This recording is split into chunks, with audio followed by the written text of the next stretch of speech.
아멘. 오늘은 빌립보서 드디어 4장 마지막 장입니다. 그동안에 하나님의 말씀으로 1장, 2장, 3장을 거쳐오면서 하나님이 우리를 향하신 뜻이 무엇인지 상고해 봤는데요.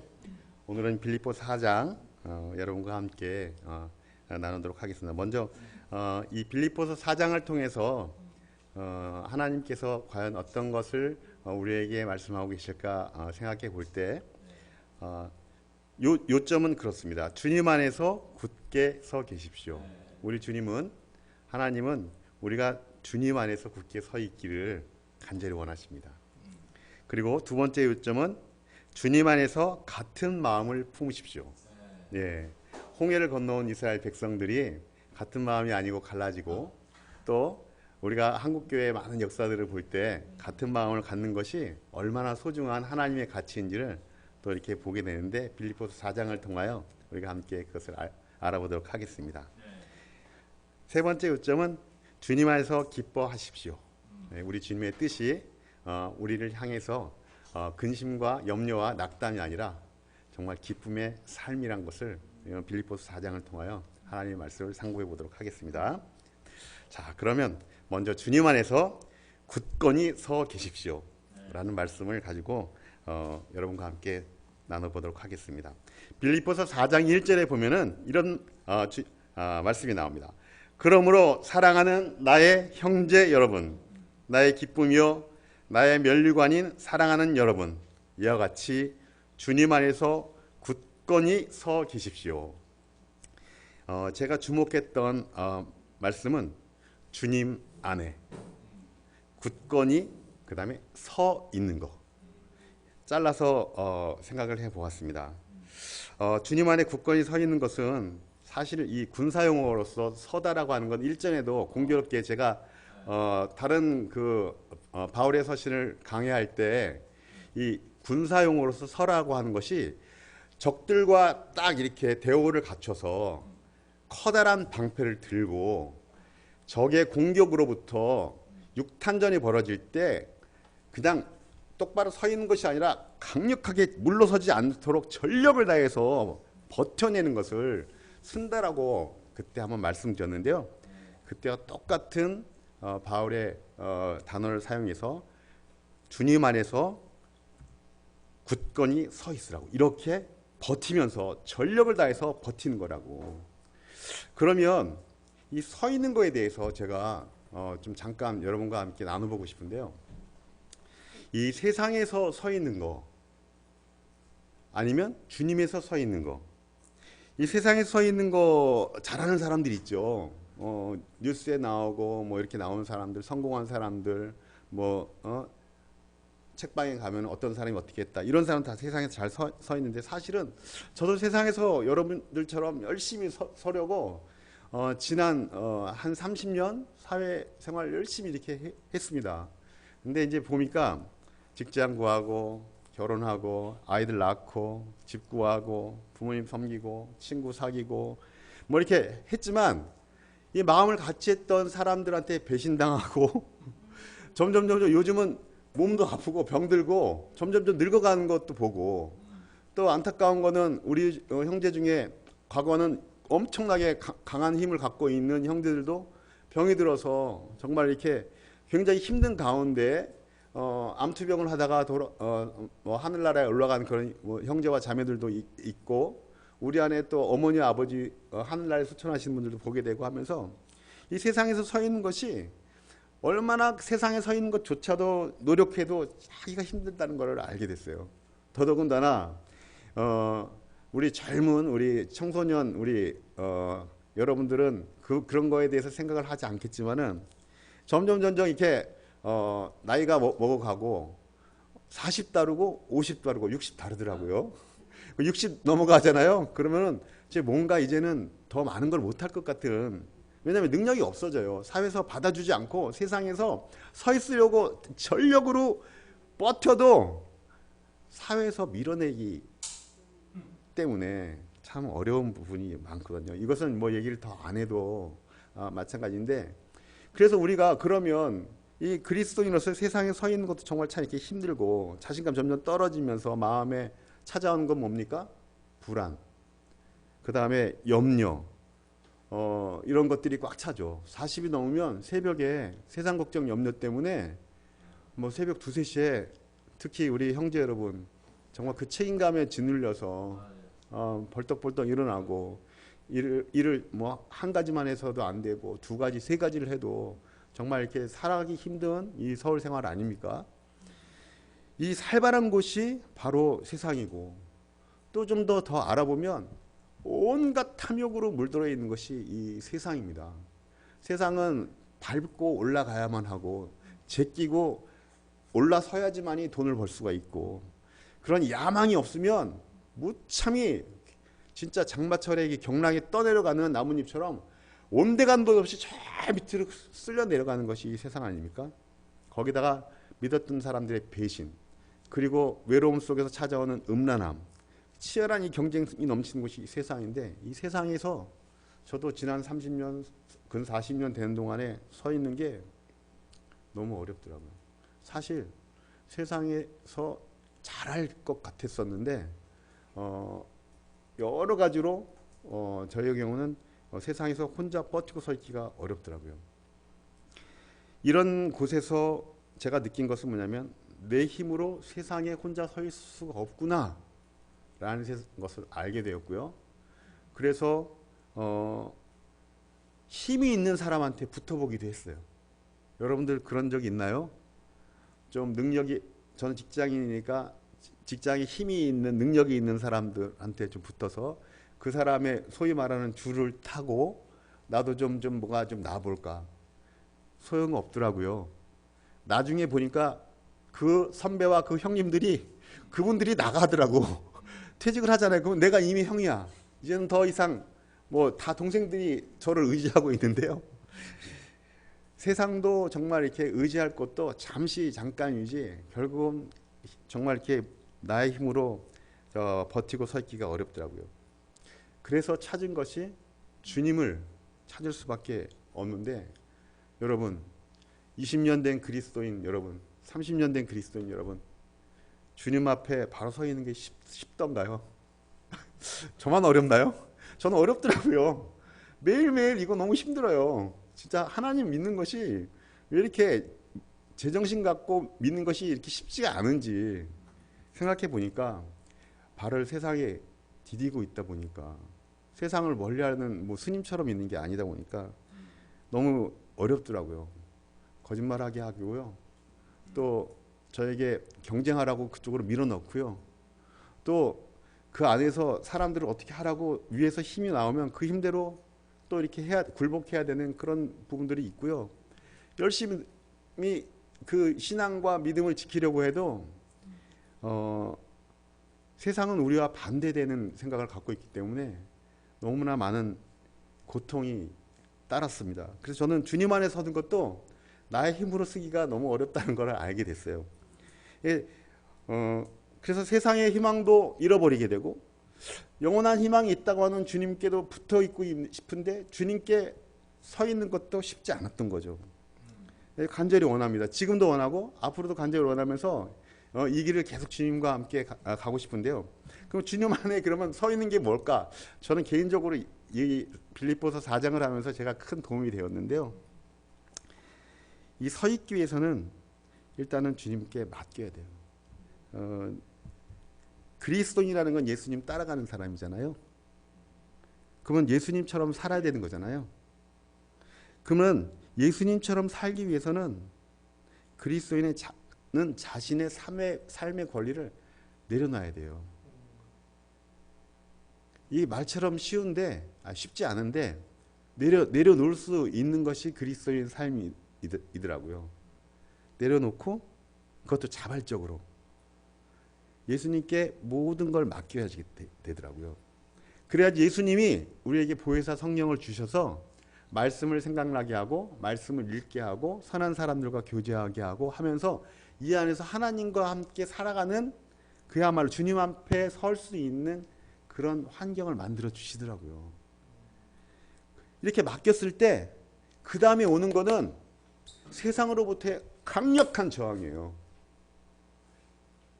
주일에 어디 예배를 드려가야 되고 내가 번 돈을 헌금을 해야 되는데 내 마음속에 이전에 없었던 타협이 생기는 거예요. 아, 내 돈인데 왜 교회다 내? 목사님 월급 내가 왜 주는 거야? 이런 생각을 하게 된다고요. 세상적인 생각. 헌금은 하나님께 드리는 예물이지 목사님 주는 월급이나 교회에 무슨 회비로 내는 게 아니잖아요. 그런데 그런 가운데 맡겼다면은 나의 생각이 세상으로부터 학습되어져 있는 많은 것들로부터 강력하게 저항이 오더라고요. 그렇다면 이걸 버텨야 돼요. 어떻게? 예수님의 말씀으로. 그리스도인은 제가 이 강에서 주석서를 보면서 이 구절을 이렇게 얘기하더라고요. 그리스도인은 이미 이긴 자이기 때문에 싸울 이유가 없다. 이미 모든 싸움에서 이겼다. 다만 어떤 의미에서는 버텨내야 하는 싸움이다. 이것이 그리스도인의 삶이다. 맞는 것 같아요. 이 버텨내는 거에서 밀리면 제가 그때 죄가 들어오고 타협이 들어오고 예수님 떠나서 다른 길에서 하나님의 것을 찾지 않는 그런 일들이 있더라고요. 하지만 잘 버텼을 때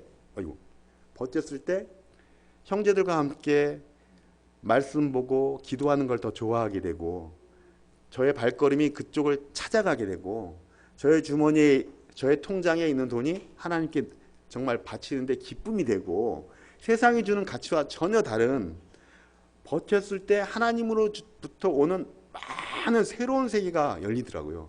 이것은 믿지 않는 사람은 절대 모르는 단계예요. 이렇게 버티고 있으면 어떤 게 오냐면 한 번 버티는 건 할 수 있어요. 하지만 우리가 죽을 때까지는요. 죽을 때까지 어떻게 버틸 거예요? 그래서 교회를 나오지 않고 나 혼자 큐티하고 신앙 잘 지키고 나 정말 찬양도 다 할 줄 알고 하나님을 잘 믿겠습니다라고 하는 분이 있다면 사실 저는 그거는 불가능하다고, 그분은 정말 하나님을 모르는 분이라고 저는 감히 하고 싶어요. 정말 이렇게 세상과 대적하는 그리스도인의 삶은 정말 주님 안에서 강력하게 버티는 전력을 다해서 굳건히 서 있는 그 일을 해야 되는데 결국은 이거는 함께 버텨야 되거든요. 사실 여기에 예배당 안에 예수님이 딱 서 있다면 주일날 저 입구를 통해서 들어오는 형제와 자매들을 볼 때 예수님이 아이고 승만아 너 세상에서 엄청나게 터졌구나. 너 옆구리가 터졌구나. 그렇게 피를 많이 흘리냐. 금용아 너 머리통이 깨졌구나. 야 누구야 너 왜 이렇게 엄청난 영적인 전쟁들을 하고 철철철철철 피투성이 나는 사람들이 이 예배당 안에 와서 눈에 보이지도 않는 하나님을 영적으로 찬양하면서 하는 그런 이상한 행동들을 하는 걸 세상 사람들이 볼 때는 이상한 행동이겠지만은 우리가 그것을 찬양하면서 할 때는 이 굳건히 서 있는 사람들, 이 영적 전쟁을 같이 버텨온 사람들이 서로 위로하고 서로의 마음을 쓰다듬어 주지 않고는 어떻게 버틸 수가 있겠어요. 제가 죄를 졌다고 저의 죄가 부끄러워서 형제들에게 오픈하지 않는다면 누가 저를 도와줄 수 있겠어요. 영적으로 함께 스크럼을 짜고 사탄에 대항해서 모이게 힘쓰고 서로 격려하고 대항하면서 공동의 전선을 형성해서 앞으로 밀고 나가야 된다고요. 하나님의 나라를 앞으로 힘차게 밀고 나가야 돼요. 우리는. 저는 그렇게 이 말씀을 보면서 물러서지 않고 결코 물러서지 않고 앞으로 전력을 다해서 버티면서 조금씩 1mm씩 1cm씩 그렇게 나갈 때 우리가 엄청난 하나님의 군대로 정말 주님 안에서 서 있는 듬직한 대한민국에 정말 하나님이 너무나 기뻐하는 그러한 교회가 되지 않을까 이런 생각을 했습니다. 세상에 서 있기를 저는 과감하게 바울처럼 아직까지 포기하는 그런 사람은 아닌 것 같아요. 근데 세상에 희망이 없고 세상이 무가치하다는 것을 머리로는 아는데 아직 마음은 아직 거기까지 성숙하지 못한데 주님 안에 서 있으면서 정말 함께 버티고 함께 격려받고 교제하면서 정말 이 그리스도인 삶을 끝까지 좀 나가고 싶습니다. 주님 안에 우리 모두 굳게 서 계시기를 바울처럼 저도 권면하고 싶네요. 두 번째로는요, 주님 안에서 같은 마음을 품으십시오 라는 말씀을 갖고 말씀드리고 싶습니다. 빌립보서 4장 2절에 보면 나는 유오디아에게 권면하고 순두교에게도 권면합니다. 주님 안에서 같은 마음을 품으십시오. 네. 사도행전 16장에 보면은 이 빌립보 교회가 어떻게 세워졌는지가 나오는데요. 이 마게도니아로 갔던 이 바울이 마게도니아에서 빌립보에 이제 도착을 했거든요. 근데 회당이 이제 있는지 찾아보니까 빌립보에는 회당이 없었어요. 근데 유대인들은 남자 10명이 있어야지 회당을 진대요. 근데 남자 10명이 없는 거죠. 빌립보에는. 없다 보니까 회당이 없으니까 그러면 기도처가 있겠구나 해서 바울이 기도처를 찾습니다. 그래서 거기서 누굴 만나면 루디아를 만나요. 루디아를 만나서 거기서 루디아의 집에서 초대 빌립보 교회가 시작이 된 거예요. 그러면 거꾸로 빌립보 교회는 여자들이 좀 많았어요. 여자들이 힘이 셌어. 한마디로. 여기에 있는 유오디아하고 순두계도 자매예요. 근데 순두계는 유대파, 유대인이고요. 그 다음에 유오디아는 헬라 쪽에. 그러니까 문화적으로도 다르고 사고방식이 좀 달라요.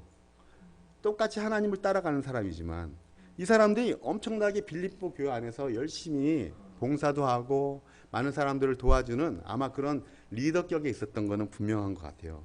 근데 이 두 열심을 가졌던 이 여인들 안에서 무슨 일인지 모르겠지만 약간의 분쟁과 다툼이 좀 있었던 것 같아요. 그걸 바울이 알고서 이렇게 권면하는 거죠. 주님 안에서 같은 마음을 품으라고. 주님 안에서 같은 마음을 품는다는 것은 어떤 얘기일까요? 이런 거죠. 저도 이 교회에 온 지 뭐 20년이 넘었는데요. 같이 이렇게 있다 보면은 의견의 충돌이 좀 생길 때가 좀 있습니다. 이 교회는 사실은 예수님의 몸이잖아요. 교회에서 의견의 충돌이 생긴다는 것은 한편으로는 이것이 잘못되었을 때는 교회가 받는 위협이 있어요. 그건 어떤 위협이냐면은 그 위협을 말씀드리기 전에 바울은 이렇게 빌립보서 2장에서 이렇게 얘기를 했거든요. 2장 5절부터 8절까지입니다. 여러분 안에 이 마음을 품으십시오. 그것은 곧 그리스도 예수의 마음이기도 합니다. 이 빌립보 교회에 있는 이 두 자매와 빌립보에 있는 많은 형제 자매들에게 예수 그리스도의 마음을 품으라고 빌립보 교회에다가 바울은 먼저 얘기했거든요. 근데 이 마음이 어떤 마음이냐면 이 하나님의 모습을 버리고 오히려 종의 모습을 취하신 예수님의 마음이고, 그 마음은 어디까지였냐면 자기를 낮추는 데까지가 아니라 더 낮아서 죽음도 두려워하지 않는 그런 순종, 그런 겸손함을 얘기한 거였거든요. 바울은 우리가 겸손해지고 서로 예수님의 마음을 갖는 것을 어느 정도까지 해야 되면 상대를 위해서 죽는 것까지도 하는 마음까지를 굉장히 엄청나게 높은 기준을 얘기하고 있었거든요. 이런 상태에서 마음이 달라져 있는 그 두 자매를 보고서 이런 같은 마음을 품으라고 얘기를 지금 하신 거죠. 이 교회는 예수님의 몸이기 때문에 이 교회가 만약에 분열은 뭐 여러 가지 이유로 태어나겠지만 어쨌든 이 유오디아하고 순두계 이 자매 간의 다툼으로 이 빌립보 교회가 분열 직전의 상태에서 바울이 이 충돌을 통해서 어떤 것이 문제가 되는지를 보여준 거예요. 주님의 선한 목적, 지금 교회가 거기서 빌립보 교회에서 성장해서 새롭게 디아스포라에 있는 많은 사람들에게 하나님의 강력한 복음의 기쁜 소식이 전파돼야 되는데 교회가 여기서 잘못하면 쪼개져 버리거든요. 그리고 사람들끼리 싸움이 있다면 그 안에 어떻게 빛이 있을 수 있겠어요.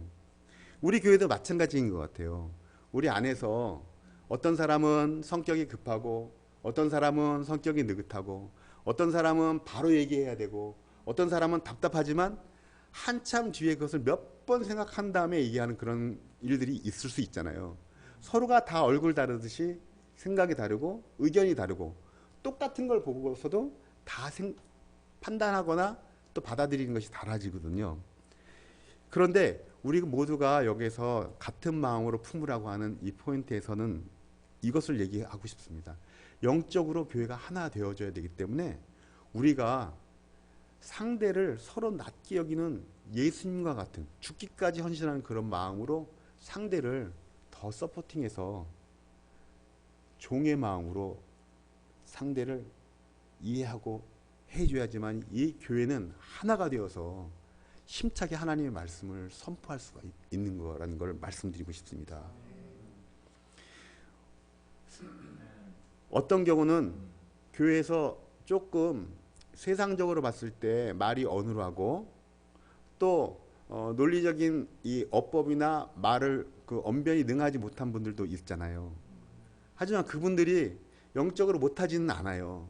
제가 볼 때는 정말 너무나 단순하게 예수님의 말씀을 그냥 언변이 능한 사람들보다도 너무나 순종하면서 이렇게 하는 그런 형제들을 저는 많이 봤거든요. 아주 훌륭하고 학력이 높고 아주 좋은 직장을 다니고 뭐 돈을 많고 이런 사람들이 신앙생활이 좋아질 것 꼭 그렇지는 않더라고요. 그런 분들도 겸손하게 하시는 분들이 있지만 또 어떤 경우는 진짜 교회 안에는 정말 하나님은 차별하시지 않는 것 같아요. 하나님의 사랑을 듬뿍 주어서 우리 모두가 하나님을 이해하고 아는 데 있어서 이 교회, 몸된 교회가 하나가 될 수 있게끔 서로 같은 마음으로 붙는 것이 너무나 중요한 것 같습니다. 이제 코로나가 지나서 또 여러 가지 상황이 벌어질 수도 있지만 우리가 이 한 마음으로 다시 모일 때는 더 힘차게 예수님의 교회와 복된 소식들을 더욱더 많이 세상에 알렸으면 좋을 것 같습니다. 다음으로 세 번째 여러분과 함께 나누고 싶은 것은 주님 안에서 항상 기뻐하십시오라고 하는 말씀을 나누고 싶습니다. 이거는 주일학교 때부터 들었던 말인데요. 참 솔직히 이해가 안 가는 말이었어요. 그리고 지금도 사실은 머리로는 이해하는데 이해할 수 없고 제가 이런 단계에 가기를 너무나 희망하는 말이면서 여러분과 함께 주님 안에서 항상 기뻐하고 싶습니다. 빌립보서 4장 4절에 있는 말씀인데요. 주님 안에서 항상 기뻐하십시오. 다시 말합니다. 기뻐하십시오.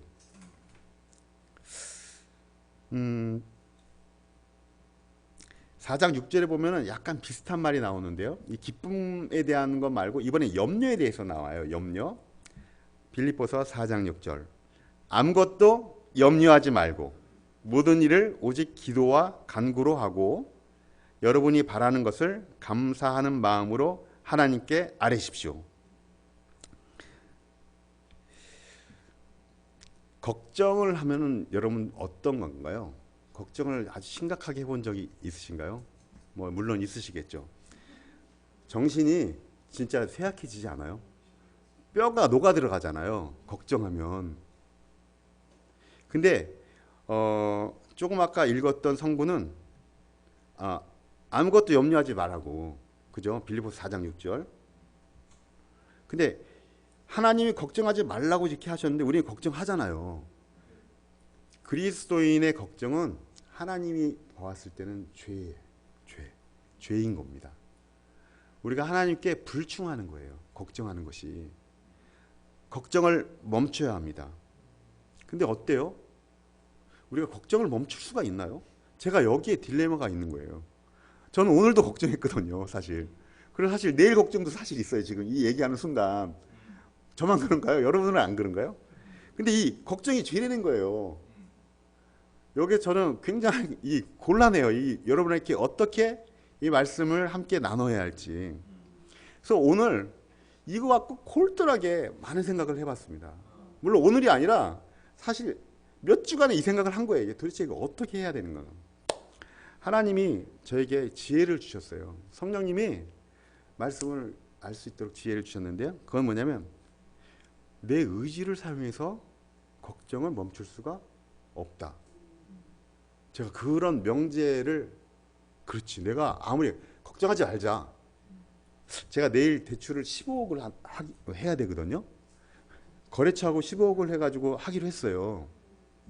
그래서 내일 뭐 준비 다 시키고 하기로 했는데 오늘 전화가 왔어요. 내일 15억을 기업은행에서 하겠대요. 왜요? 물어보니까 나랑 약속했는데 제가 이거 대출을 하기 위해서 제가 이제 은행원이니까 대출을 많이 해줘야 되거든요. 이분이 기업은행에서 금리를 조금 더 0.02% 더 싸게 한다고 거기서 하겠다는 거예요. 걱정이에요. 근데 제가 이걸 제 의지로 그래 걱정하지 말자 이렇게 해서 걱정이 멈춰지나요? 내일 되면 아침에 그 염려를 할 거 아니에요. 근데 이제 하나님은 여기에 말씀하신 것처럼 아무것도 염려하지 말라고. 야, 이 아무것도란 말이 너무 저한테 도전이에요. 그러니까 우리가 걱정할 만한 것들 있잖아요. 예를 들어서 저희 아들이 직장에 지금 뭐 나이가 장성한데 직장을 못 구했어요. 좀 염려되잖아요. 여자친구가 없어요. 결혼할 거에 대해서 염려되잖아요. 이런 거 제가 매일 기도하고 뭐 염려 속에서 걱정하고 기도하거든요. 근데 여기 아무것도 염려하지 말라는 게 야, 이런 사소한 것까지인 거죠. 사소한 거. 엄청나게 사소한 것. 아무것도 염려하지 말고. 근데 그걸 거기에 내 의지가 강력하게 작동한다고 해도 걱정은 멈출 수가 없는데요. 모든 일을 우리가 해야 되는 것은 결국은 하나님과 동행하면서 기도와 간구를 해야 되는 거에 결론이 다다른 거죠. 그리고 모든 것을 다 우리가 뭐 다 감사할 수 있는 마음이면 좋겠지만 우리가 바라는 것 있잖아요. 하나님, 우리 아들이 좋은 곳에 취직될 수 있도록 길을 열어주세요. 하나님, 우리 아들을 돕는 배필을 어디서 준비해 주실 텐데 주님 어서 보내주세요. 이런 뭐 바라는 거 있잖아요. 이런 것들은 감사한 마음을 하나님께 아뢰어야 된다는 것이죠. 그 결과는 하나님이 결국은 그리스도인들에게 주는 결과치는 마음으로부터 세상이 줄 수 없는 엄청난 평화를 주시겠다고 약속을 하고 계시는데요.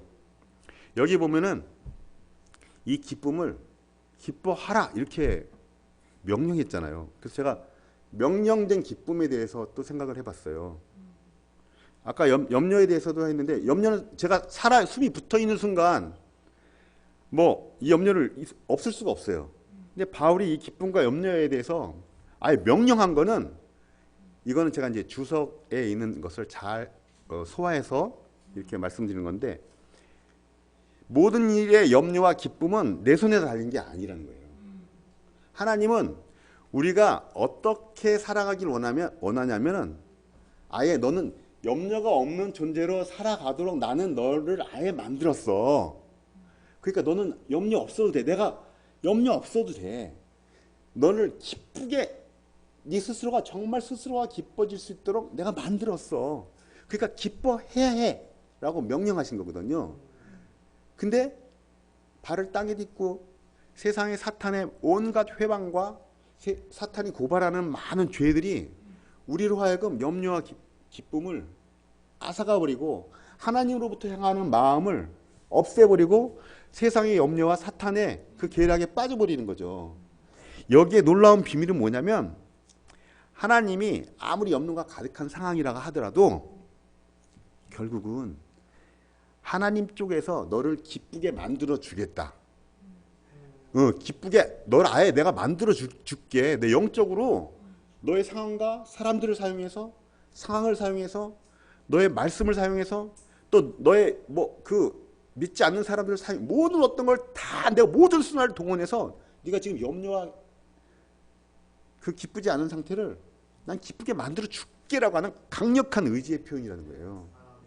그러니까 우리는 이걸 맡겨놓으면은 에스컬레이터처럼 하나님이 선한 일을 하고 먼저 그의 나라와 그의 의를 구하는 쪽으로 염려 모든 것 다 내동댕이 치고 가기만 하면은 우리의 마음은 하나님이 원래 창조된 모습들로 하나님은 만들어 주겠다라고 하는 거니까 여기에 그 시간 동안에 그러니까 어떻게 보면 공사 중이죠. 공사 중.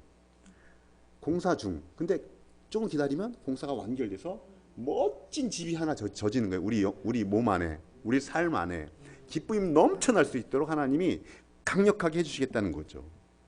그러니까 내가 해결한다고 하는 것이 그리스도 예수 안에서 얼마나 어리석은 일인지 내 스스로가 염려를 해결해 한번 해보겠다고 하는 것이 그리스도 예수 안에 있는 그리스도인들에게는 가장 최악의 방법을 선택한 것이라는 것을 제가 알게 됐어요. 그래서 결국은 한마디로 정의하면 그리스도인의 신앙은 맡기는 싸움이다. 맡기느냐 안 맡기느냐. 그러면 맡길 때는 기쁨이요, 안 맡길 땐 염려다. 내가 하면은 염려요, 하나님께 맡기면 기쁨이다. 이것이 항상 기뻐하라 라고 명령한 거였어요. 명령된 이 기쁨이 놀라운 비밀이 있다는 것을 제가 알게 되었습니다.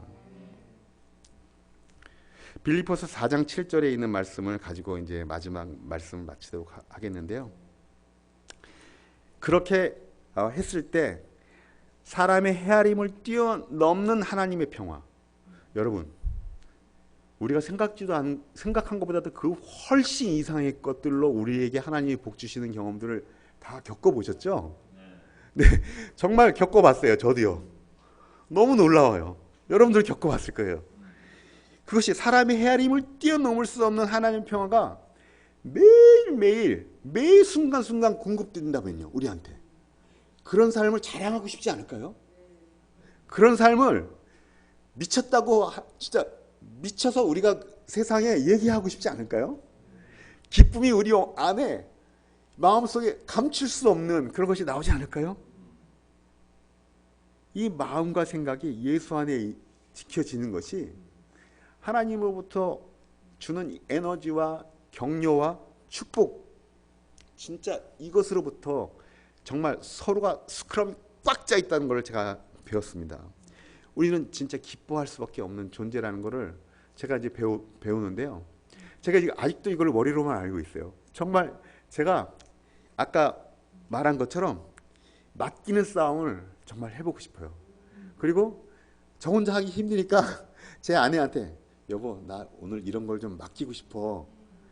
그래서 뭔가 저는 좀 의지가 좀 박약하거든요. 누가 좀 이렇게 쫙 컨트롤 해주면 좀 잘하는데 좀 나누면은 제가 잘 좀 풀어지는 스타일이에요. 그래서 저는 모임이 필요하고 교회가 필요하고 형제 자매들의 이렇게 좀 그런 것들이 좀 필요하거든요. 진짜 우리의 기쁨을 하나님의 설계대로 완성하실 때까지 그 약속을 믿고 싶습니다. 여러분도 믿고 싶다면 우리가 감사함으로 매일매일 기쁨으로 감사 기도를 하고 하나님께 그 헤아림을 뛰어넘는 하나님의 평화를 보여주고 느낄 수 있도록 저에게 은혜를 주십시오라고 우리 주님께 구하면 정말 꾸짖지 않고 호하게 주시는 우리 하나님께서 우리에게 놀라운 것을 허락해 주시지 않을까요? 주님 안에서 굳건히 서 있는 거. 네, 저는 세상에 서 있지 못해서 세상에 패배했기 때문에 제가 주님께 도망온 거 아닙니다.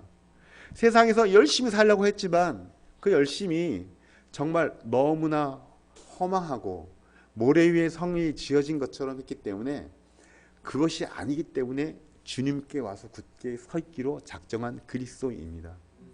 저는 이 교회에서 저와 여러분과 우리 앞으로 이 교회에 들어올 많은 사람들과 함께 같은 마음으로 우리 주님을 섬겨나가면서 예수님의 몸된 교회가 정말 앞으로 점점 착착 마치 군대가 앞으로 밀고 나가는 것처럼 하나님의 영토로 확장하고 이 기쁨을 널리 하는데 같은 마음을 품고 여러분과 함께 가보십니다.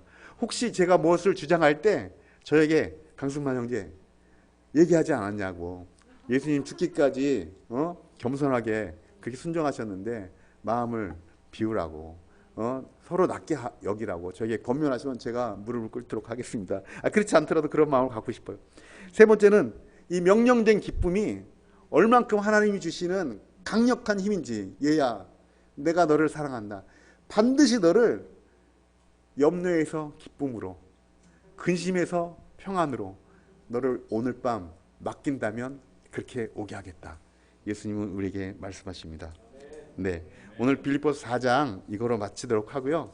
여러분, 지난 4주 동안 우리 빌립보서를 통해서 하나님이 말씀하셨는데 다 잊어버리지 말고 삶 속에서 하나님 자랑하면서 신앙 더 성장하면서 우리 형제들과 자매들 서로 사랑하면서 우리 하나님의 교회를 힘차게 앞으로 전진시켜 나갑시다. 감사합니다.